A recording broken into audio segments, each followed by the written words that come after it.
వల్ల కాదు. Again I repeat, ఒకసారి ఎలక్టోరల్ అఫెన్సెస్లో మీరు వైలెన్స్లో మీ పేర్లు ఉన్నాయి అంటే అది చాలా ప్రాబ్లం అవుతుంది. చెప్పాలంటే ఇప్పుడు రౌడీ షీట్స్ ఓపెన్ చేస్తున్నాం. ఒకసారి రౌడీ షీట్ ఓపెన్ అయిన తర్వాత అది క్లోజ్ చేయడం అన్నది చాలా కష్టం, అది ఎవరికైనా సరే. సో మొహమాటం ఏం లేదు, ఎవరైనా మళ్ళీ వైలెన్స్లో పాల్పడ్డా, కనీసం ప్రేరేపించినా అందరి మీద రౌడీ షీట్స్ ఓపెన్ అవుతాయి. ఇప్పటికే జస్ట్ ఒక పోస్ట్ ఎలక్షన్ నుంచే మనం 332 రౌడీ షీట్స్ ఓపెన్ చేసాం. And this number will increase.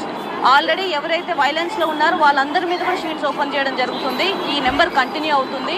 So June 4th మళ్ళీ తిరిగి దయచేసి ఎవరు కూడా హింసలో పాల్గొనొద్దని నేను మనస్ఫూర్తిగా మిమ్మల్ని అభ్యర్థిస్తున్నాను. అండ్ ఆల్సో కొంతమంది అనుకోవచ్చు అనంతపూర్లో ఉన్న వాళ్ళు మాత్రమే భయపడాలేమో అని చెప్పి.